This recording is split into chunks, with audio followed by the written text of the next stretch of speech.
का समाधान करता, भावना योग प्रवर्तक, प्रखर वक्ता, पूज्य मुनि श्री 61 प्रमाण सागर जी महामुनिराज की जय जय जय। बोलिए समस्त मुनि संघ की जय जय जय। ना हमने महावीर को देखा, ना ही आदिनाथ को, ना ही कुंद कुंद को देखा, ना कोई जग सम्राट को। अरे क्यों देखूं, कैसे देखूं मैं दुनिया के कोई ताज को। अरे हमने देख लिया है गुरु प्रमाण सागर महाराज को, हमने देख लिया है गुरु प्रमाण सागर महाराज को। बंधुओं, शाश्वत तीर्थराज सम्मेद शिखर की इस पावन तलहटी पर स्थित गुणायतन परिसर से मैं आप सभी लोगों का हृदय तल से स्वागत, वंदन और अभिनंदन करता हूं। बंधुओं, जैसा कि आपको विदित है, परम पूज्य मुनि श्री प्रमाण सागर जी महाराज की ऐसी अद्भुत परिकल्पना जो गुणायतन के रूप में साकार हो रही है। बंधुओं, पूज्य गुरुदेव की ऐसी अद्भुत परिकल्पना जो जन जन का गुणात्मक विकास करेगा। निश्चित ही पूज्य गुरुदेव ने इस पूरी सृष्टि को एक ऐसा वरदान दिया है जिसके माध्यम से न जाने कितने लोग अपने सम्यक्त्व का जागरण करेंगे, मिथ्यात्व से हटकर के सम्यक्त्व के उजाले में आकर के अपने जीवन को नर से नारायण, पतित से पावन और कंकर से शंकर, आत्मा से परमात्मा तक की यात्रा कर पाएंगे। बंधुओं, प्रतिदिन लोग गुणायतन से जुड़ रहे हैं, अपने दान और योगदान के माध्यम से इस पूज्य गुरुदेव की परिकल्पना को साकार करने में अपनी महती भूमिका निभा रहे हैं। उसी कड़ी में आज भी जिन्होंने गुणायतन से जुड़कर के अपने आप को गौरवान्वित किया है, ऐसे श्रावक शिष्यों के नामों की मैं उद्घोषणा कर रहा हूं। आप सभी लोगों की करतल ध्वनि उनके स्वागत में होनी चाहिए। सर्वप्रथम जिन्होंने निर्माण निधि के रूप में अपने आप को जोड़ा है, किशनगंज से श्री ज्ञानचंद जी काला, श्री प्रदीप सिद्धार्थ काला यहाँ पर उपस्थित हो तो अपने स्थान पर खड़े हो जाएं और एक बार जोरदार करतल ध्वनि से उनका अभिनंदन कीजिएगा। निर्माण निधि में ही कोलकाता से श्री राजकुमार जैन, श्री रौनक जैन, समस्त परिवार, एक बार जोरदार करतल ध्वनि से अभिनंदन कीजिएगा। इन्होंने भी निर्माण निधि के रूप में अपने आप को यहाँ पर जोड़ा है। और साथ ही स्वर्ण दान में स्वर्ण अंगूठी जिन्होंने गुणायतन में समर्पित की है, श्री प्रवीणा जैन, हसमुख भाई पारिक, बड़ाडा, मुंबई से, एक बार जोरदार करतल ध्वनि से इनके पुण्य की अनुमोदना करिए। साथ ही बंधुओं, जिन्होंने आज सूत्रधार के रूप में अपने आप को गुणायतन से संबद्ध किया है, ऐसे सुरेश जैन, रश्मि जैन, गौतम, रुचि जैन, अटलांटा यूएसए से, एक बार जोरदार करतल ध्वनि से अभिनंदन। वो यहाँ पर प्रत्यक्ष उपस्थित हैं। मैं निवेदन करूंगा, गुणायतन परिवार उनका स्वागत करना चाहता है और उनके सम्मान के लिए मैं बुला रहा हूं हमारे गुणायतन के कोषाध्यक्ष श्री NL जैन साहब और पंकज जी पाटोदी साड़म से। वो आए और ऐसे परिवार का जो सूत्रधार के रूप में संबद्ध हुआ है उनका, और साथ में देखिए जो प्रामाणिक समूह चलता है उसके सक्रिय कार्यकर्ता है। एक बार जोरदार करतल ध्वनि से पूज्य गुरुदेव के माध्यम से प्रामाणिक समूह एक ऐसा अभिनव प्रयोग कर रहा है जिसके माध्यम से प्रामाणिक पाठशाला में भी आप देखते होंगे किस प्रकार से आज की जो जनरेशन है कैसे धर्म से जोड़ सकते हैं। तो तकनीकी के माध्यम से आप लोग भी अपने बच्चों को प्रामाणिक पाठशाला से जोड़ सकते हैं। पूज्य गुरुदेव के आशीर्वाद से प्रामाणिक समूह निरंतर कार्य कर रहा है। तो सूत्रधार हमारे सुरेश जी, रश्मि जी, गौतम, रुचिल अटलांटा से उनका सम्मान हो रहा है। एक बार जोरदार करतल ध्वनि से पुण्य की अनुमोदना कीजिएगा। साथ ही बंधुओं, आज हमारे बीच में सुप्रसिद्ध चिकित्सक रांची से डॉक्टर आलोक जैन जी पूज्य गुरुदेव के चरणों में आए हैं। वंदनार्थ मैं निवेदन करूंगा, आज गुणायतन परिवार उनका भी स्वागत करना चाहता है। वो आए और उनके सम्मान के लिए मैं बुला रहा हूं बड़े सम्मान के साथ श्रीमान ललित जी चूड़ीवाल और संजय जी सेठी रामगढ़ से आए। और ऐसे हमारे डॉक्टर आलोक जैन जी जो सुप्रसिद्ध चिकित्सक हैं और रांची से हमारे बीच में आए। एक बार जोरदार करतल ध्वनि से उनका भी अभिनंदन करें। और उनके सम्मान के लिए ललित जी चूड़ीवाल और संजय जी सेठी रामगढ़ से वो आए और ऐसे श्रावक सृष्टि का सम्मान करें जो सुप्रसिद्ध चिकित्सक हैं और पूज्य गुरुदेव के अनन्य भक्त हैं। तो उनका बहुत बहुत स्वागत, वंदन और अभिनंदन कर रहे हैं। बंधुओं, हाँ, सपत्नी आए, पूरे परिवार से है जो भी आए हैं। डॉक्टर आलोक जी पूज्य गुरुदेव के वंदनार्थ आए हैं और गुणायतन परिवार उनका बहुत बहुत स्वागत, वंदन और अभिनंदन करता है। बंधुओं, पूज्य गुरुदेव की परिकल्पना गुणायतन, मैं बार बार कहता हूं कि गुणायतन ये एक ऐसा एक अनुसंधान है जिसके माध्यम से निश्चित ही आज की युवा पीढ़ी धर्म के मर्म को जान पाएगी। कैसे यात्रा आत्मा से परमात्मा तक की होती है वो सब कुछ हम जान पाएंगे इस गुणायतन में आकर के, और चतुर्थ काल का दिग्दर्शन कर पाएंगे। ऐसी है पूज्य गुरुदेव की परिकल्पना। तो जो लोग अब तक नहीं जुड़े हैं गुणायतन से, मैं निवेदन करूंगा आज ही अपने भाव को जागृत करिए, संपर्क करिए और गुणायतन से जुड़ करके अपने आप को गौरवान्वित कीजिए। आइएगा अब चलते हैं बिना किसी भूमिका के और सीधे सीधे शंका समाधान के सत्र से जुड़ते हैं। सभी लोग अपने दोनों हाथों को जोड़ेंगे। पूज्य गुरुदेव की वरदानी छांव हम सबको प्राप्त हो। गुरुवर के चरणों में नमोस्तु निवेद करते हैं। हे गुरुवर नमोस्तु नमोस्तु नमोस्तु। आइएगा आज प्रथम प्रश्न के लिए मैं बुला रहा हूं हमारे बीच में अहमदाबाद से संध्या साधना चंदा देवी जी अहमदाबाद से हमारे बीच में हैं। वो प्रथम प्रश्न रख रहे हैं और उसके बाद तैयार रहेंगी अमरावती से पुष्पा भाई सुधाकर राव। हेलो महाराज जी, नमोस्तु नमोस्तु नमोस्तु। सभी महाराज जी को त्रिव इच्छामि इच्छामि इच्छामि। महाराज जी, मेरा प्रश्न है कि संतान प्राप्ति के बाद कौन सा भावना योग करना चाहिए? क्या के बाद? संतान प्राप्ति के बाद संतान प्राप्ति के बाद कौन सा भावना योग करना चाहिए? बच्चों ने पूछा है कि पहले संतान तो हो जाए, हो गए बच्चों के हैं ना, बच्चे तो उन्होंने पूछा है कि आप पूछना महाराज जी से। पहले तो जिनकी संतान नहीं है वो भावना योग करते हैं तो संतान होते हैं। हाँ, ये उन्होंने किया था, हुआ है उनको। हाँ, उससे बहुत अच्छा हुआ। और अब संतान की प्राप्ति के बाद एक ही भावना भाए कि हमारी संतान एक अच्छे इंसान बने, धर्मी बने और हम अपने जीवन का दायित्व पूर्ण कर अपने जीवन को का कल्याण करें। ये भावना भावनी चाहिए। आइएगा अगले प्रश्न के लिए पुष्पा भाई सुधाकर राव अमरावती से और उसके बाद तैयार रहेंगे गोपाचल ग्वालियर से हमारे बीच में ऋषभ जैन गजेंद्र जैन। महाराज जी को त्रिवार नमोस्तु नमोस्तु। पांचों शुल्लक जी को मेरा इच्छामी। महाराज श्री, मैं अमरावती से हूँ। अमरावती में बुधवारा जैन मंदिर है। जैन मंदिर से 5 भगवान की प्रतिमा चोरी गई है महाराज श्री, और वो जिन्होंने दिए हैं, जो कोई दातार है उसके इसमें क्या पाप पुण्य का लाभ है और होगा तो उसका समाधान करिए महाराज जी। नमोस्तु महाराज जी, नमोस्तु। मंदिरों जैसे भक्त प्रतिमाओं का इस तरह से चोरी होना बड़ा दुर्भाग्यपूर्ण है।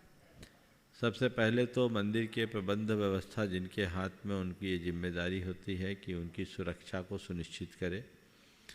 और यदि कहीं से जिन बिंब चोरी हुए हैं तो फिर उसे तुरंत सुलभ करने की व्यवस्था होनी चाहिए, बरामद करने की बात होनी चाहिए और मंदिर की तत्काल शुद्धि होनी चाहिए। यदि पर्याप्त प्रयास करने के उपरांत भी जिन बिंब वापस नहीं मिलते तो वहाँ हमें उन्हीं भगवान की फिर से प्रतिमा प्रतिष्ठित करके विराजमान करना चाहिए।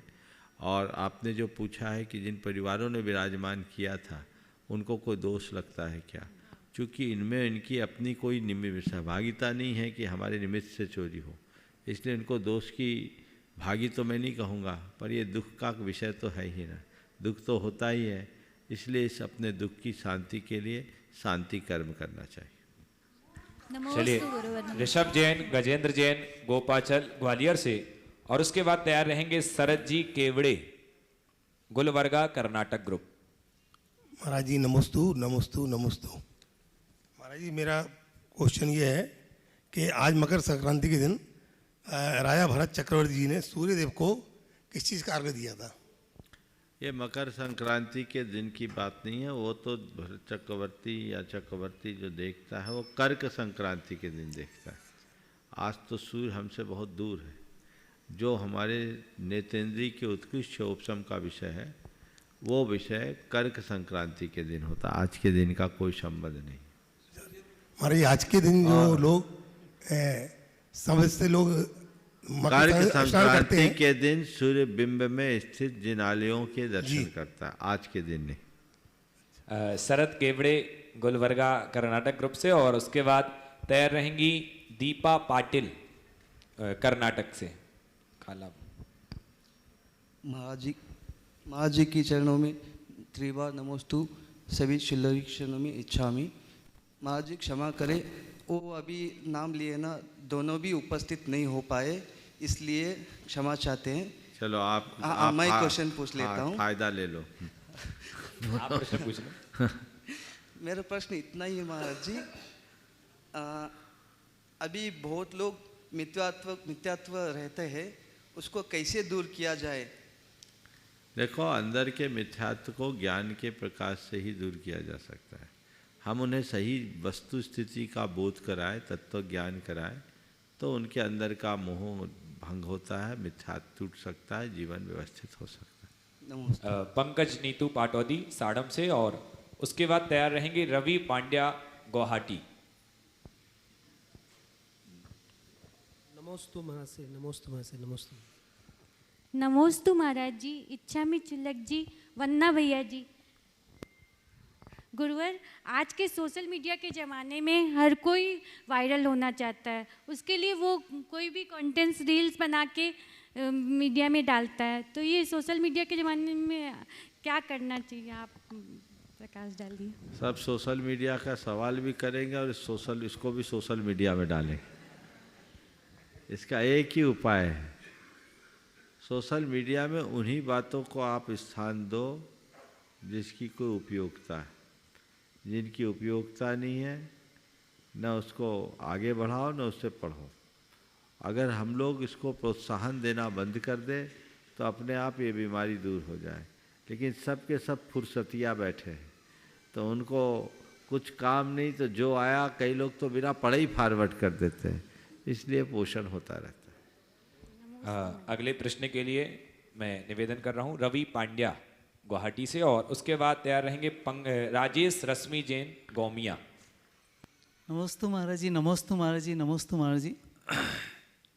महर्षि, कहीं पंचकल्याणक प्रतिष्ठा में हमने प्रतिमाओं का पंचकल्याणक कर प्रतिष्ठा करवा ली और बाद में उन प्रतिमाओं को अपने यहाँ लेकर नहीं आए और समाज ने दूसरी अन्य प्रतिमा लाकर उनकी प्रतिष्ठा करवाती है। तो उन पहली वाली प्रतिमा जो प्रतिष्ठित करवाई हुई है, उसकी जिम्मेदारी किसकी होगी तथा क्या एक समाज को ऐसा करना उचित है?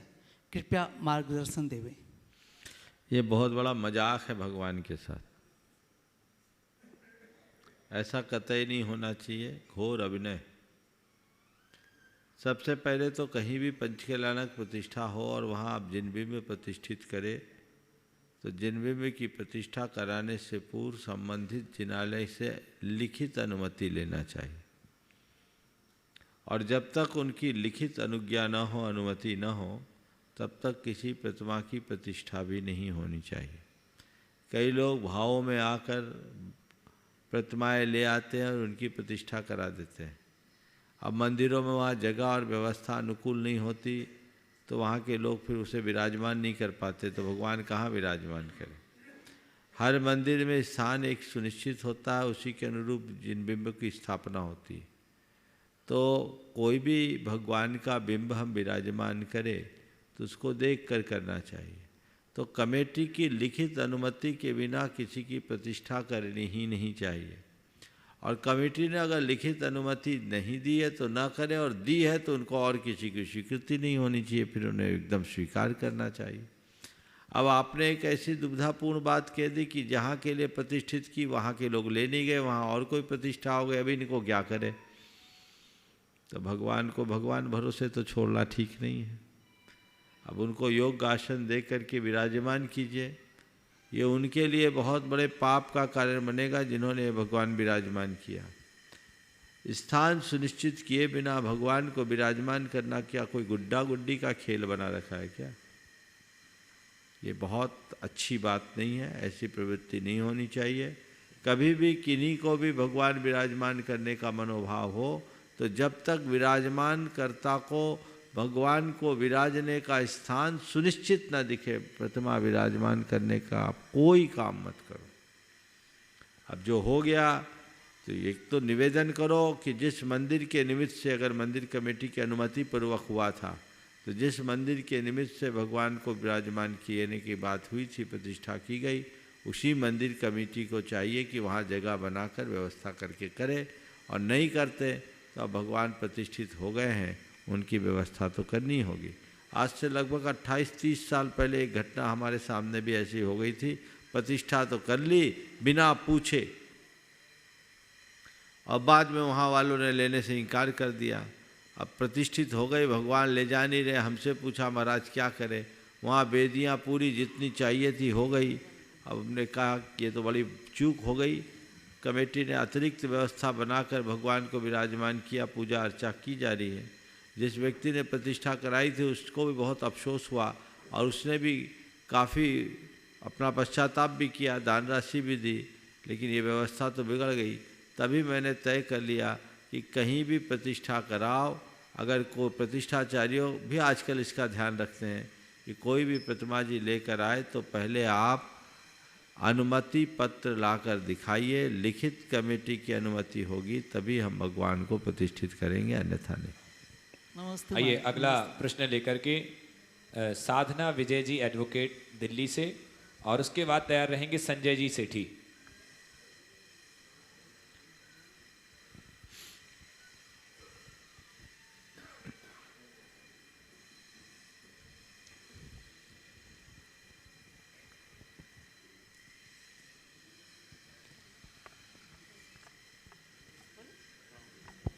गुरुदेव नमोस्तु। इच्छामी छुल्लक जी महाराज जी। गुरुदेव बोलो। गुरुदेव, ऐसा कहा जाता है कि जीवन की सबसे बड़ी गलती वही होती है जिससे हम कुछ सीख नहीं पाते हैं। कदम कदम पर गलतियां करते करते समय बीतता जा रहा है। गुरुदेव, अब ही सही ऐसा क्या किया जाए कि कुछ ही अंशों में सही गलतियां सीख में परिवर्तित हो सके। नमोस्तु गुरुदेव। बहुत अच्छा वाक्य है। जीवन की सबसे बड़ी गलती वह होती है जिससे हम कुछ सीख नहीं पाते, और गलतियां तो हमारी प्रवृत्ति होगी। गलतियां करना बुरी बात नहीं है, गलतियों को दोहराना और गलतियों से सीख नहीं लेना बहुत बुरी बात है।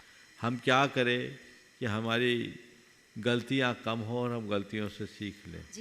हम अपनी हर गलती की समीक्षा करें और उसकी पुनरावृत्ति न करने का संकल्प लेना शुरू कर दें।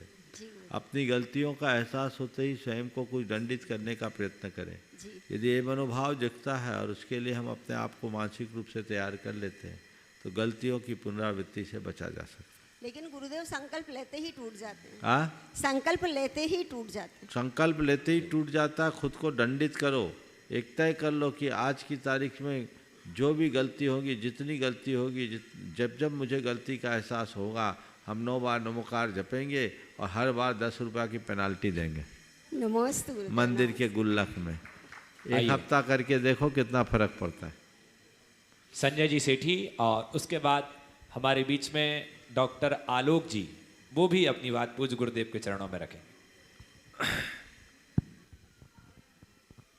समस्त दिगंबर जैन समाज रामगढ़ की ओर से मंचासीन सभी साधुओं को नमोस्तु इच्छामी।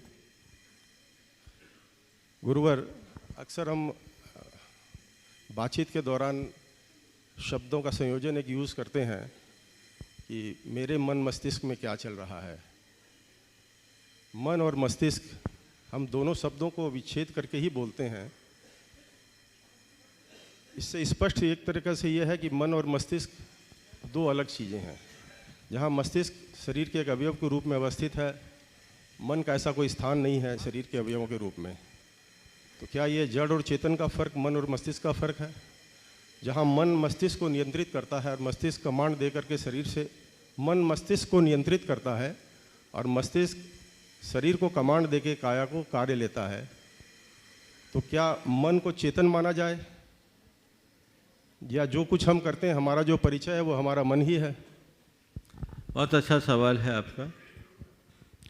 मन और मस्तिष्क से संबद्ध आपने सवाल पूछा है। सबसे पहले हम मन और मस्तिष्क के विषय में समझें। बिल्कुल मस्तिष्क हमें जड़ दिखता है, मस्तिष्क की क्रियाशीलता भी दिखती है, लेकिन मैं आपसे सवाल करता हूँ, मस्तिष्क तो मृतक का भी होता है। प्राण निकल जाने के बाद भी मस्तिष्क होता है, पर उसकी सक्रियता कहाँ खो जाती है। इसीलिए चिकित्सा विज्ञान में भी माइंड डेड नहीं बोल के ब्रेन डेड बोलते हैं या वेजिटेटिव स्टेट बोलते हैं। जो भी है, मरणोपरांत भी मस्तिष्क है, लेकिन मस्तिष्क में कोई चेतना है क्या? समझ गए? तो तो समझिए 3 शब्द को ध्यान में रखिए, मस्तिष्क, मन और चेतना। सबसे परम तत्व है चेतना। मस्तिष्क हमारी चेतना को व्यक्त करने का और सक्रिय बनाए रखने का एक बड़ा साधन है, समझ गए। पर मस्तिष्क तभी तक काम करता है जब तक उसके साथ चेतना जुड़ी रहती, समझ गए। तो चेतना के जुड़ाव होने से मस्तिष्क हमारा सक्रिय रहता है और मस्तिष्क की सक्रियता से हमारा जीवन चक्र चलता चलता रहता है। तो मस्तिष्क के पीछे चेतना की बड़ी भूमिका है। मस्तिष्क केवल एक संरचना है यदि चेतना शून्य हो, और यदि मस्तिष्क के साथ चेतना है तो मस्तिष्क हमारे जीवन का एक सबसे बड़ा आधार या आलंबन। मन की जहाँ तक बात है, मन को अनिंद्रिय कहा गया। हमारे अंतरंग की, हमारी चेतना में उत्पन्न होने वाले जितने भी संकल्प और विकल्प हैं वो मन की परिणति है। मन हमारे संस्कारों को प्रेरित करता है, संस्कारों से पुष्ट होता है, समझ गए। तो हमारे जैसे संस्कार होते हैं हमारा मन उस तरीके से अपना काम करता है, और हमारे मन में जैसे विचार होते हैं हमारे हृदय में वैसे ही संस्कार जमते हैं। तो मन एक हमारी चेतना को प्रकट करने का साधन है, और मस्तिष्क वह आधार है जिसके बल पर हमारी चेतना सारी शारीरिक गतिविधियों को संचालित करती है। तो दोनों चीज़ों को अलग अलग लेकर के चलना, मन को भी मस्तिष्क को भी। मस्तिष्क को सर्वथा अचेतन नहीं कह सकते, मस्तिष्क भी चेतन है यदि चेतना से संबद्ध है तो, और मन चेतना का वह माध्यम है जिसके बल पर चेतना चीज़ों को जानने और देखने का काम करता है। नमस्ते गुरुदेव। आइए निवेदन कर रहा हूँ, रांची से सुप्रसिद्ध चिकित्सक डॉक्टर आलोक जी अपनी बात रखेंगे, और उसके बाद तैयार रहेंगी सिद्धार्थ जैन किशनगंज।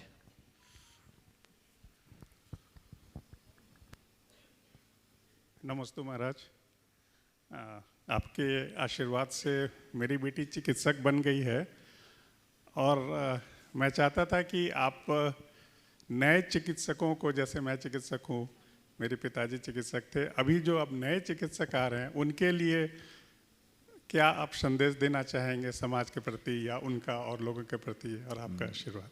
बेटी को भी अपने साथ खड़े कर लो ताकि परिचय हो जाए, साथ में खड़े हो जाओ। सबसे पहले तो मैं चाहूँगा एक बार डॉक्टर साहब का जोरदार करताल ध्वनि से अभिनंदन करें। डॉक्टर आलोक और इनके पिता श्री जी दास, घनश्याम दास जी, रांची के एक बहुत बड़े सर्जन रहे, और वह देव गुरु शास्त्र के प्रति, समाज के प्रति बड़ी समर्पित शख्सियत रहे। अपने जीवन के आखिरी दौर तक उन्होंने बहुत उत्कृष्ट सेवा का कार्य किया है। आलोक उसी रास्ते पर चल रहे हैं, इसलिए एक बार इनका पुनः अभिनंदन करना चाहिए। अच्छा है कि बेटी भी इसी रास्ते पर आगे बढ़ गई है, और ये परंपरा चलनी चाहिए। वर्तमान में चिकित्सा का स्तर बहुत ऊपर उठा है, पर मेरी बात को बुरा मत मानना, चिकित्सकों का स्तर नीचे गिरता जा रहा है। हमें ये देखना है कि चिकित्सक की जो छवि थी उसको हमें मेंटेन करके चलना है। चिकित्सक को भगवान की पर्याय के रूप में देखा गया है, तो वह रूप चिकित्सक के हमेशा जीवित रहना चाहिए। यद्यपि आज के जो भी मरीज होते हैं, रोगी होते हैं और उनके परिचारक होते हैं, वो लोग भी बहुत ज़्यादा अधीरता और असंयम का परिचय देने लगे हैं। ये चीज़ें ठीक नहीं हैं, लेकिन सबको साथ लेकर के जब चलेंगे तभी सब कुछ काम हो सकता है। मैं समाज के सभी नव चिकित्सकों से कहूँगा कि आप चिकित्सा के क्षेत्र में जाएं, चिकित्सा को अपना केवल प्रोफेशन न माने, चिकित्सा को अपना धर्म भी माने। प्रोफेशन तो है ही, मैं इस बात से इनकार नहीं करता, लेकिन ये केवल प्रोफेशन नहीं होना चाहिए, ये हमारी सर्विस भी होनी चाहिए, ये हमारी सेवा भी होनी चाहिए, ये हमारा धर्म भी होना चाहिए, क्योंकि एक ऐसा प्रोफेशन है जो बहुत ज़्यादा मानवीय संवेदनाओं से जुड़ा हुआ है, इसलिए इसका हमें ध्यान रखना चाहिए। और वे एक बात का और ख्याल रखें कि चिकित्सक बनने में बहुत सारी चीज़ें ऐसी हुई है जो धर्म की दृष्टि से उपयुक्त नहीं है, तो उसका प्रायश्चित भी मुझे करना है, ये बात आनी चाहिए।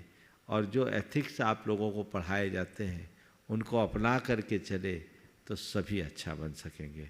जो रास्ता तुम्हारे पिताजी ने अपनाया तुम भी उनका अनुकरण करो और आगे बढ़ो, यही आशीर्वाद। जी महाराज जी। कुछ बोलना है? हाँ, बोलो। जी। बोलना है तो बोल सकते हैं। ठीक। चलिए अगले प्रश्न के लिए सिद्धार्थ जैन किशनगंज से और उसके बाद तैयार रहेंगी विनीता जैन जयपुर से। नमोस्तु गुरुदेव, नमोस्तु गुरुदेव, नमोस्तु गुरुदेव। गुरुदेव, किसी ने मेरा एक बार परिहास उड़ाते हुए मुझसे ये कहा कि तुम दारू नहीं पीते, तुम बुढ़िया नहीं खाते, या तुम मतलब कोई भी तरह का नशा नहीं करते। तो मैंने उनको जवाब दिया कि जिसको प्रभु भक्ति का नशा चढ़ गया, पूजन अभिषेक का, उसको कोई नशा चढ़ नहीं सकता। मैं आज ये देखता हूँ कि आज के ज़माने में पार्टी का मतलब ही हो गया है कि मतलब ड्रिंक्स एंड ऑल, मतलब नशा वाला चीज़। तो ये कल्चर को अपने आचरण व्यवहार और कोई कार्य, कैसा कार्य करना चाहिए कि ये सोच बदले कि पार्टी का मतलब खाली यही नहीं होता, आप कई तरह से आप बना सकते हैं। मतलब ये बहुत दुर्भाग्यपूर्ण है कि आजकल इस तरह की प्रवृत्तियां आम होते जा रही है। लोग बात बात में इन सब चीज़ों को प्रमुखता देने लगे हैं और हमारी समाज की नई पीढ़ी तो पूरी तरह से भ्रमित और गुमराह हो रही है। हमें उन्हें भटकाव से बचाने का पुरजोर प्रयत्न करना चाहिए और कोशिश करनी चाहिए कि ऐसी प्रवृत्तियों पर यथासंभव अंकुश लगे। जहाँ तक सवाल है मजाक उड़ाने का, उनको मजाक उड़ा लेने दो। अगर कोई ऐसा कहते तुमने बिल्कुल माकूल जवाब दिया, ऐसा ही जवाब देना चाहिए। और अगर और कोई कहे तो उसमें एक कदम आगे बढ़कर ये भी कह सकते हो कि तुम क्या जानो नशा क्या होता है, तुम्हारा नशा नाश करता है और हमारा नशा हमारे जीवन का विकास करता है। हम अल्पकालिक नशे की बात नहीं करते, हम नशा उसे मानते हैं जो हमारे जीवन की परिणति को सुधार दे, हमें जीवन को आगे बढ़ाए। आज तुम्हारा नशा तुम्हें मज़ा दे रहा है, लेकिन तुम्हारा ये मज़ा कल सज़ा बनेगा। हमें और आगे बढ़ना है। हम ऐसा मज़ा चाहते हैं जो सज़ा न दे।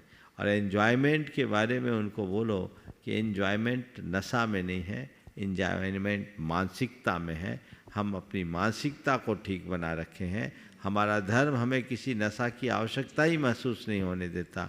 हम हर पल अपने मस्ती में मस्त रहते हैं। तुम नशा करते हो मस्ती के लिए, क्योंकि तुम भीतर से त्रस्त हो। हमें नशा की कोई ज़रूरत नहीं, क्योंकि हम अपने में मस्त हैं। जो अपने में मस्त है उसे नशा की कोई ज़रूरत नहीं, जो भीतर से त्रस्त है उसे बाहर नशा की ज़रूरत होती। तो हम अपने में मस्त हैं और हमें मस्त रहने दो। तुम जानो, तुम्हारा काम जाने, लेकिन मुझे पता है आज नहीं कल तुम जरूर कहोगे तुम ही सही थे। समझिए। नमस्ते गुरुदेव। अगले प्रश्न के लिए श्रीमती विनीता जैन जयपुर से और उसके बाद तैयार रहेंगे ललित जी चूड़ीवाल। गुरुदेव के चरणों में शत बार नमन, अलग जी महाराज के चरणों में इच्छा में। गुरुदेव, कई बार हम कहीं लोग तीर्थ स्थान पे या कहीं जाते हैं और हम जा नहीं पाते हैं वहाँ पे और अपना दान द्रव्य देते हैं, तो क्या हमें उसका पुण्य मिलता है? कृतकारी तन्मोदन, जो खुद कर सको अच्छा है, नहीं करा करो या कराओ या भावना भाव, पुण्य तो मिलता है। नमोस्तु। अगले प्रश्न के लिए ललित जी चूड़ीवाल और उसके बाद तैयार रहेंगे गौमिया से राजेश रश्मि जैन।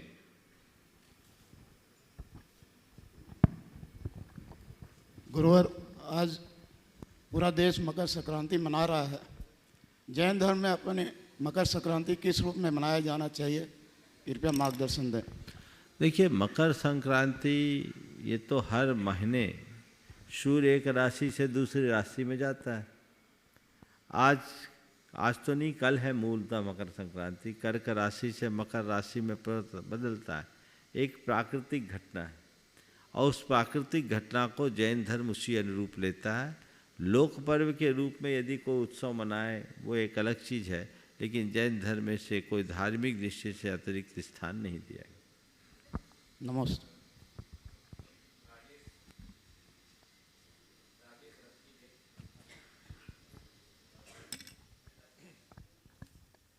महाराज श्री के चरणों में त्रिवार नमोस्तु नमोस्तु नमोस्तु। महाराज श्री, एक शंका है कि अगर मतलब मेरी नज़र में अगर किसी ने कोई गलती की, पता नहीं वो हो भी सकता है कि गलती हो या नहीं, लेकिन मुझे लगा कि ये उसकी गलती है, सामने वाले की गलती है, तो क्या गलती करने के बाद व्यक्ति को मौका देना चाहिए या संबंध खत्म कर लेने चाहिए? एक तरफा फैसला नहीं करना चाहिए, पहले समझना चाहिए। एक प्राकृतिक न्याय के तहत उसे अवसर देना चाहिए, और यदि वाकई में गलती है तो एक बार उसे समझाने की कोशिश करनी चाहिए। गलती की है या गलती हुई है ये भी देखना चाहिए। गलती करना और गलती होना, इन दोनों में बड़ा अंतर है। कई बार हम एक आरोप लगा देते कि इनने गलती की, पर होता है उल्टा है, उसने गलती किया नहीं पर गलती हो जाती है। तो जो गलती किया है जानबूझकर, उसका विषय अलग है, लेकिन जिससे गलती हुई वो निर्दोष है, वो गलती को सुधार सकता है, और जो गलती कर रहा है वह भी सुधर सकता है। हमें बचना उससे चाहिए जो एक ही गलती को बार बार दोहराता है। नमोस्तु महाराज। आइए और अगले प्रश्न के लिए सुरेश रश्मि जैन, जो हमारे बीच में अटलांटा यूएसए से जुड़े हैं आज सूत्रधार के रूप में, गौतम रुचिल जैन, अटलांटा यूएसए। हो गया। महाराज श्री के चरणों में बारंबार नमोस्तु नमोस्तु नमोस्तु। महाराज श्री, मैं रुचिल गौतम जैन, मैं अटलांटा यूएसए से आई हूँ। आपके दर्शन करके, प्रत्यक्ष दर्शन करके बहुत अच्छा लग रहा है। महाराज श्री, मैं शेफाली अजमेरा जी के नेतृत्व में प्रामाणिक एनआरआई पाठशाला में भावना योग की टीचर हूँ, और हम बच्चों को भावना योग कराते हैं, स्तुति याद कराते हैं भक्तांबर जी, और नियम दिलाते हैं। महाराज जी, मेरा सभी पूरी प्रामाणिक एनआरआई पाठशाला टीम की तरफ से आपको नमोस्तु, और आशीर्वाद दीजिए कि हम बच्चों को बहुत अच्छे से पढ़ाएं और सारे बच्चे बहुत अच्छे उन्नति करें और बहुत अच्छे से सब चीज़ सीखें। महाराज श्री, मेरा यह प्रश्न है कि आज के युग में पाठशाला का क्या महत्व है, और आजकल देखा जाता है कि जैसे पेरेंट्स जो रहते हैं, जैसे को करिकुलर एक्टिविटीज़ में तो बच्चों को बहुत भेजते हैं जैसे, लेकिन पाठशाला में उतना नहीं भेजते हैं या फिर उनकी इतनी प्रायोरिटी नहीं रहती, तो हम कैसे उनको समझाएं? ऐसा उपदेश दीजिए कि जैन पाठशाला जाना कितना ज़रूरी है। नमोस्तु महाराज श्री। पहले तो मैं चाहूँगा इस दंपति का जोरदार अभिनंदन कीजिए। अमेरिका में रह कर के भी इनके हृदय में भारत बसा है, जैनत्व बसा है। ये युवा दंपति न केवल जैन धर्म का खुद पालन कर रहे हैं, अपितु आने वाली पीढ़ियों के हृदय में भी जैन धर्म की स्थायी ज्योति जला रहे हैं। ये बहुत ही अच्छा प्रयत्न है। मैं तुम्हारे माध्यम से पूरे ग्रुप को आशीर्वाद देता हूँ कि वे इसी तरीके से लगे रहे और जैन धर्म और संस्कृति के विकास में अपना योगदान देते रहे। आपने जो सवाल किया कि पाठशाला के प्रति लोगों का आकर्षण कैसे बढ़ाएं, आज अभिभावकों को एक बात सिखाने की ज़रूरत है, समझाने की ज़रूरत है कि आप बच्चों को कदाचित पढ़ाई में पीछे करोगे तो बच्चा ज़्यादा पीछे नहीं होगा। हो सकता है एवरेज बच्चा भी आगे बढ़ जाए और बहुत कुछ काम कर ले, लेकिन धर्म के क्षेत्र में बच्चा पिछड़ गया तो बच्चा आपका बच्चा भी नहीं रह पाएगा। आप चाहते हो कि बुढ़ापे में आपका बेटा आपको तीर्थ यात्रा कराए, तो आपको चाहिए बचपन में आप बच्चे को पाठशाला लेकर जाएं। आप चाहते हो कि हम अपने बच्चों की उपेक्षा और तिरस्कार का पात्र बनने से बचें, तो आपको चाहिए कि आप अपने बच्चों को जीवन के प्रारंभिक दौर में ही धर्म और तत्व ज्ञान का बोध दें। आप चाहते हैं कि मेरे घर में धर्म, जैन धर्म की ज्योति जीवंत बनी रहे, तो आपको चाहिए कि आप अपने बच्चों में बचपन में ही जैन धर्म के संस्कार डालते रहिए। आप अगर ये चाहते हैं कि हमारे बच्चों में सदाचार और नैतिकता जुड़ी रहे, तो आपको चाहिए कि बच्चों को पाठशाला जरूर भेजें, क्योंकि ये ज्ञान अन्यत्र कहीं नहीं मिलता। आप अगर बच्चों को इस बात का एहसास कराना चाहते हैं कि मैं जैन हूँ, जैनत्व का एहसास उनमें बना रहे, तो आपको पाठशाला भेजना बहुत ज़रूरी है, अन्यथा बड़ा गड़बड़ होगा। देखिए पाठशाला न जाने का क्या परिणाम होता है। मैं एक स्थान पर था, धूप दशमी का समय था, स्थान का नाम ले लेता, भोपाल की बात है, बहुत पुरानी हूँ, 1995 की। वहाँ लोग सब मंदिरों के दर्शन करते हैं धूप दशमी के दिन, हजारों जैन हैं वहाँ। तो सुबह से रेला लगा था, एक परिवार आया, उनके साथ एक करीब 17-18 साल का बच्चा भी था। वो मुझे देखे तो उसे ऐसा लग रहा था जैसे कोई अजूबा देख रहा।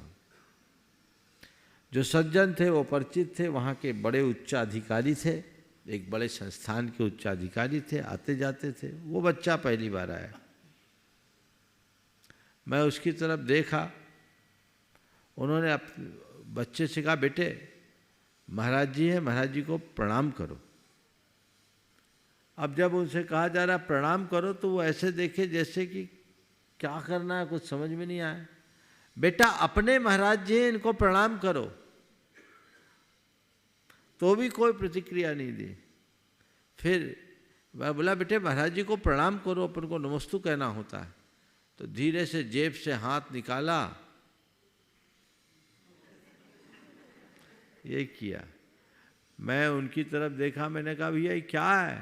बोले महाराज गलती इसकी नहीं, गलती हमारी है। गलती इसकी नहीं, गलती हमारी है। हमने इस बच्चे को कभी पाठशाला नहीं भेजा और इसकी पूरी पढ़ाई हॉस्टल में हुई। महाराज इसी साल 12th करके आया है और पहली बार दिगंबर मुनि को देखा है, इसने कभी देखा ही नहीं। पहले मैं जहाँ रहा ऋषिकेश में, वहाँ दिगंबर मुनि थे नहीं, और इसके बाद 5th क्लास से मैंने इसे निरंतर हॉस्टल में रखा, इसने कहीं मुनि को देखा ही नहीं, तो ये क्या जानेगा। आज समझ में आता है कि पाठशाला भेजने का क्या महत्व है। काश ये बात आज की हर अभिभावक समझने लगे तो जीवन में बड़ा बदलाव आ सकता है और लोगों का झुकाव भी हो सकता है। और पाठशाला को जिस तरीके से आप लोग चलाते हैं, यदि वैसा चलाया जाए तो बच्चों का आकर्षण भी अपने आप उत्पन्न होगा। उनमें हम इतना ज़्यादा धर्म न सिखाएं कि बच्चों का ज़्यादा समय चला जाए। कुछ माँ बाप तो इसलिए भी डर जाते हैं कि हमारा बच्चा ज़्यादा धर्म सीख जाए तो कहीं मुनि न बन जाए, ये भी बड़ा चक्कर है, तो इसलिए भी घबरा जाते हैं। लेकिन आधारभूत बातें जानना बहुत ज़रूरी है।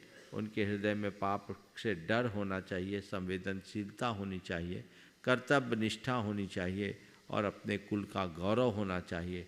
तभी वे अपने जीवन को संभाल सकेंगे, संरक्षित कर सकेंगे, संवर्धित कर सकेंगे। अगले प्रश्न के लिए NL जैन साहब, कोषाध्यक्ष गुणायतन, और उसके बाद तैयार रहेंगी रिद्धि रौनक जैन।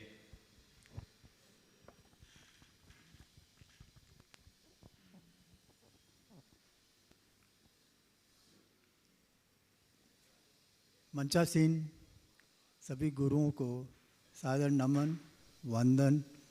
महाराज श्री, कर्म साधना से क्या व्यक्ति भक्ति को प्राप्त कर सकता है?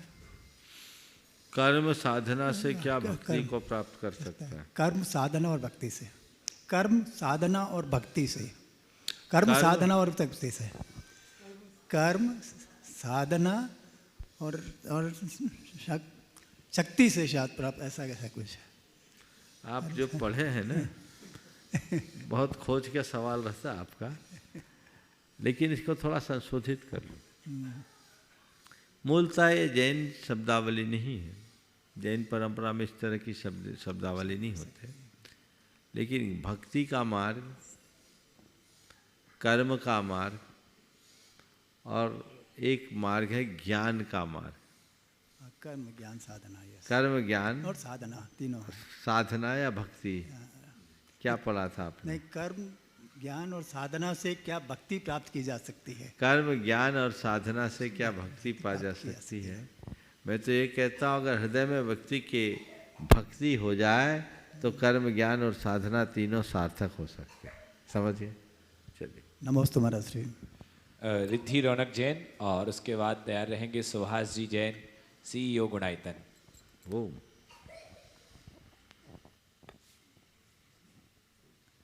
नमोस्तु गुरुदेव, नमोस्तु गुरुदेव, नमोस्तु गुरुदेव। मैं सभी चुल्लक महाराज जी को इच्छाम।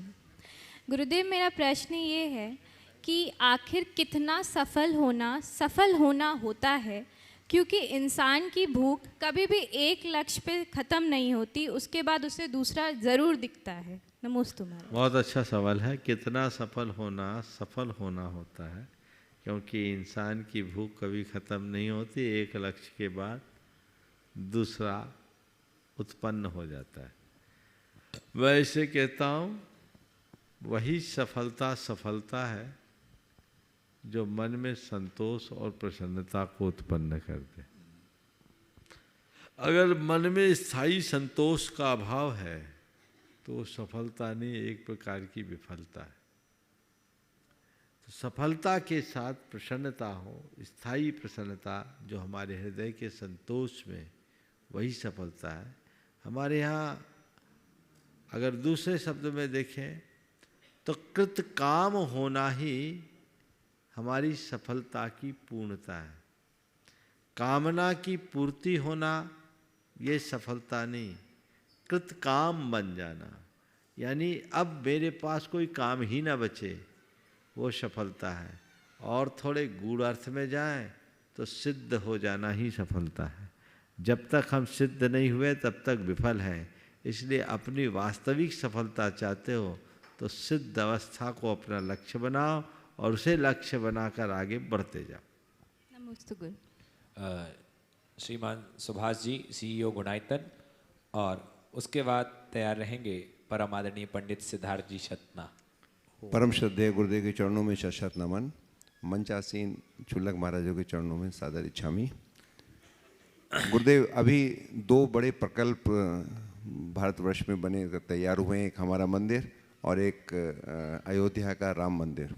दोनों ही गुलाबी पत्थर से बने हैं और दोनों अपने आप में अनुपम कृति हैं स्थापत्य की। तो गुरुदेव, हमारा मंदिर बना है पंचायतन शैली में और वो राम मंदिर बना है नागर शैली में। तो दोनों शैली में क्या फ़र्क है गुरुदेव, और जैन धर्म के अनुसार कौन सा हमारे लिए ज़्यादा अनुकूल है? देखिए, मंदिर एक कला, शिल्प, स्थापत्य का उत्कृष्ट नमूना है। हमारे देश में कई प्रकार की शैलियाँ रही हैं मंदिर की, जिसमें नागर शैली एक बड़ी प्रसिद्ध शैली रही है, जिसमें गर्भ मंडप, रंग मंडप, नृत्य मंडप, श्रृंगार चौकी आदि, भक्ति मंडप आदि कई मंडप होते हैं, जिसमें सबसे अंत में भगवान का विहग होता है, मूर्ति होती है और एक लंबी यात्रा करके जाना होता है एक कोठे से दूसरे कोठे में। ये नागर शैली का मंदिर होता है। नागर शैली का मंदिर देश में कई भी बना है। अभी राम मंदिर बहुत भव्य बन रहा है, यह भारत की संस्कृति के गौरव का द्योतक है। लेकिन आप सबको जानकारी में देना चाहूँगा कि राम मंदिर से भी ऊंचा बड़ा बाबा का मंदिर है। बड़ा बाबा का मंदिर लगभग 180-90 फीट ऊंचाई और 280 फुट से ज़्यादा लंबाई है उसकी। एक्चुअल मुझे याद नहीं, लेकिन इससे काफ़ी लंबी चौड़ी, और मंदिर बड़ा विशाल और भव्य है। हमें इसकी भी जानकारी लोगों को देनी चाहिए। परम पूज्य गुरुदेव के आशीर्वाद से जितने भी मंदिर बने हैं वे सब के सब नागर शैली में ही बने। तो एक नागर शैली का मंदिर होता है जो ज़्यादातर बना है। दूसरा है उड़िया शैली का मंदिर, जो कोणार्क का मंदिर है, जो बहुत ज़्यादा आजकल नहीं बनते। तीसरी शैली है जो तमिल शैली का मंदिर होता है। तमिल शैली के मंदिर में एक अलग प्रकार का शिल्प होता है, उसमें बहुत ज़्यादा मंडप नहीं होते, एक शिखर होता है और उसके सामने एक मंडप मात्र होता है। राजस्थानी शैली एक अलग शैली है जो समय समय पर परिवर्तित हुई। पंचायतन शैली एक बड़ी प्राचीन शैली है और प्राचीन शैली वाले इस पंचायतन शैली के मंदिर में मध्य में मूल विहग होता है जो भगवान का बिंब होता है और चारों कोनों में 4 मंदिर होते हैं। ये जो यहाँ बनने जा रहा है, ये बन रहा है, अब तो लगभग पूर्णता है। ये पंचायतन शैली का मंदिर है। ऐसे मंदिर बहुत कम बने हैं देश में, बहुत थोड़े से ही मंदिर हैं जो पंचायतन शैली के रूप में है। और मेरे ख्याल से इस तरह का पत्थर का मंदिर अभी पीछे आस-पास कहीं देखने में नहीं आता। तो ये पंचायतन शैली का भव्य जिनालय है और ये यहाँ बन रहा है। राम मंदिर अपनी जगह है।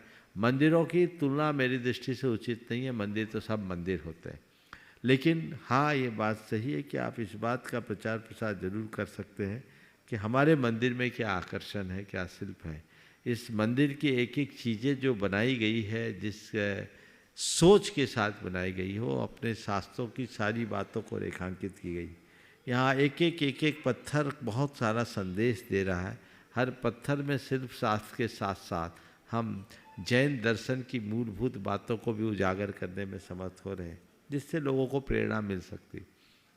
मंदिर जितना भव्य होता है वहाँ हमारा मन भी उतना रमता है। इस उद्देश्य से यहाँ पर बनाया जा रहा है। तो मैं मानता हूँ ये आप सबके लिए बड़े गौरव का विषय होगा कि ये मंदिर भले आकार में बहुत बड़ा नहीं है, ये 140 फीट बाय 140 फीट के चौकोर है, 141 फीट बाय 141 फीट है, और इसकी 108 फीट ऊंचाई है, और 2 मंजिल का ये मंदिर है। अपने आप में इसकी संरचना अलग है। तो ये मंदिर अपने आप में है, राम मंदिर अपने आप में है, और जितने मंदिर बन रहे हैं वो अपने आप में है। जैसे अभी मैंने बताया, बड़े बाबा का मंदिर भी एक बहुत ही उत्तम मंदिर है। अब तक अगर देखा जाए तो अभी तक के भारतवर्ष के सबसे ऊंचे मंदिर में बड़े बाबा के मंदिर की गणना होगी। और उसमें भी अभी और जानकारी लेनी चाहिए, आप कुंडलपुर कमेटी से उससे पूरी इसका पूरा डिटेल दें और इसे अपलोड करें। 216 फुट हाइट है, यह अपने आप में सबसे ऊंचा मंदिर है, और पहाड़ के ऊपर है। ये और ऊंचाई है, लगभग 500-700 फुट तो पहाड़ की ऊंचाई होगी। तो ये अपने आप में एक अद्भुत संरचना है, और जो प्राकृतिक स्वरूप है वो अपने आप में अद्भुत है। तो जो भी मंदिर इस तरह के बन रहे हैं अद्भुत है। अमरकंटक का मंदिर भी बहुत विशाल है, रामटेक का मंदिर भी विशाल, नेमावर का मंदिर भी बहुत विशाल है। तो ये मंदिर तो अच्छे से अच्छे बनने चाहिए, और ये कड़ी जो बनी है बहुत अच्छी कड़ी है। समाज को चाहिए कि इन बातों की जानकारी भी लोगों तक पहुंचाए, ताकि ये लगे कि भारत में आज भी लोग इस तरह अपना रुझान रखते हैं और अपने धर्म उपासना में अपना उत्कृष्ट योगदान देते हैं। नमस्ते। अगले प्रश्न के लिए परम आदरणीय पंडित सिद्धार्थ जी शतना, और उसके बाद हम चलेंगे मंचासीन छुल्लक महाराज जी के चरणों से। ओम। परम पूज्य गुरुदेव के चरणों में कोटि शाह नमोस्तु। छुल्लक जी के चरणों में इच्छामी। गुरु जी, आज प्रश्न पहले में मेरे पास बहन नंदुरबार से सरिता, वो दुर्ग में रहने वाली थी, और उन्होंने एक बात रखी थी कि महाराज जी चरणों में नमोस्तु।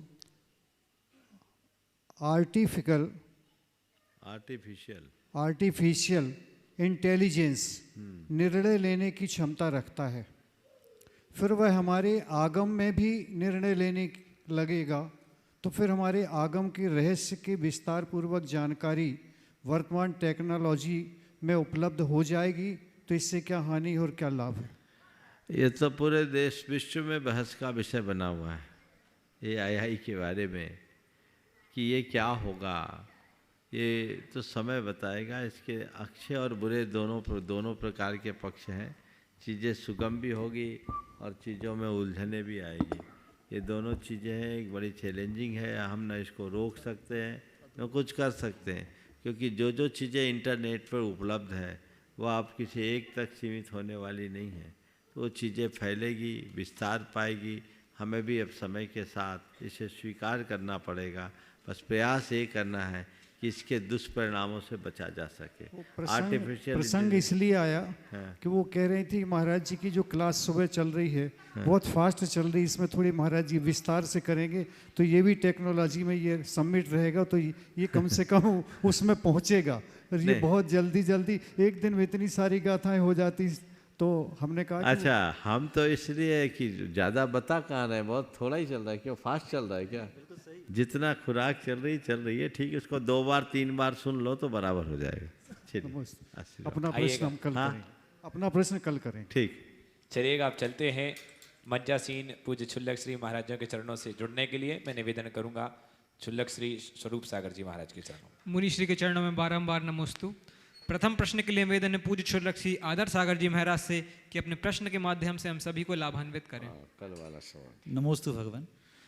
महाराज जी, आचार्य श्री ने साधना की सर्वोत्कृष्ट ऊंचाइयों को छुआ है, वह किन विशेषताओं की वजह से वो ऐसी साधना कर पा रहे हैं? कृपया मार्गदर्शन करें। देखिए, बहुत अच्छा सवाल है आपका। परम पूज्य गुरुदेव ने साधना के बल पर जो ऊंचाई का स्पर्श किया है,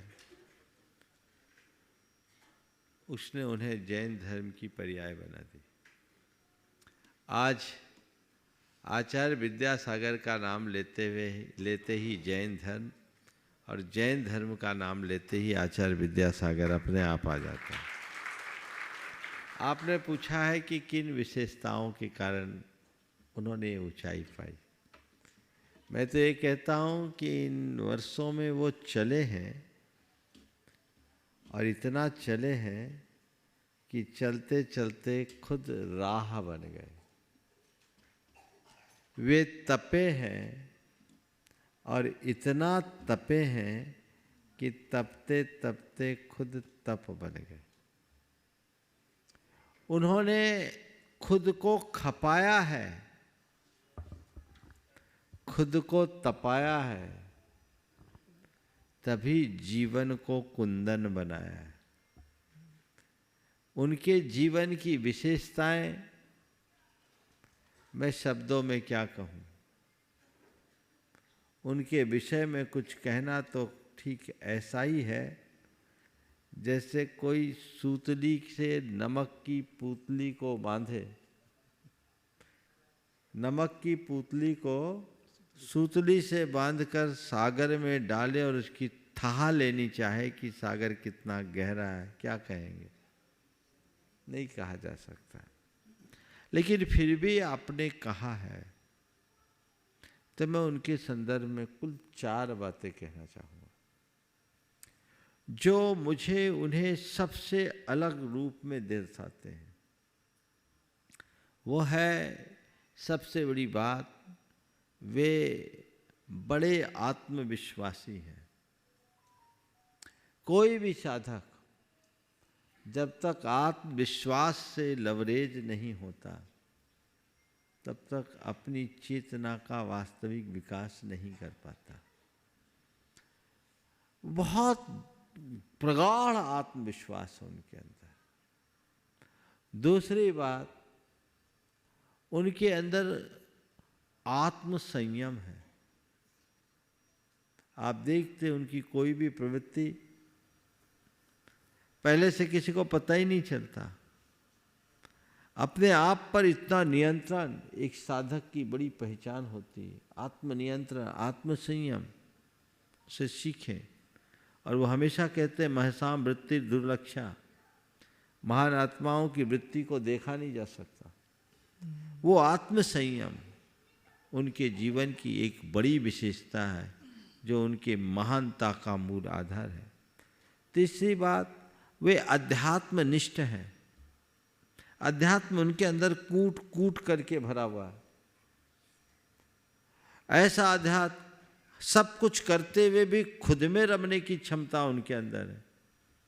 देखने को लगता है कि वो इतने बड़े संघ का संचालन कर रहे हैं और समाज को मार्गदर्शन दे रहे हैं, पर गहराई से उतर कर देखो तो लगेगा वो खुद में ही रमे हुए हैं। इनको औरों से कोई मतलब नहीं, ये केवल एक दायित्व का पालन कर रहे हैं और कुछ नहीं कर रहे। और ये उनकी चौथी विशेषता है कि वे अध्यात्मनिष्ठ हैं। अध्यात्म उनके अंदर कूट कूट करके भरा हुआ है। और चौथी विशेषता, उनमें प्रगाढ़ आत्मानुशासन है, जो एक साधक के लिए सबसे बड़ी ज़रूरत है। आत्मानुशासन, वो कुछ भी काम औरों से बाद में कहते हैं, खुद पहले करते हैं, और जो कहते हैं उससे ज़्यादा करते हैं, तो सबको सीख मिलती है। ज़्यादा बोलते नहीं। अनुशासन उनकी एक बहुत बड़ी विशेषता है। खुद पर वो कहते हैं निज पर शासन फिर अनुशासन, यही हम सब की प्रेरणा का कारण बनता है। तो मेरे देखे ये चारों बातें उनके व्यक्तित्व को इतना प्रभावी और आकर्षक बनाती है कि फिर हमें और किसी बात की जरूरत शेष नहीं रहती। समय हो गया, यहीं पर विराम। बोलिए परम पूज्य आचार्य गुरुवर श्री विद्यासागर महाराज। बोलिए परम पूज्य मुनि श्री 61 प्रमाण सागर जी महामुनि राज की, समस्त मुनि संघ की जय जय जय।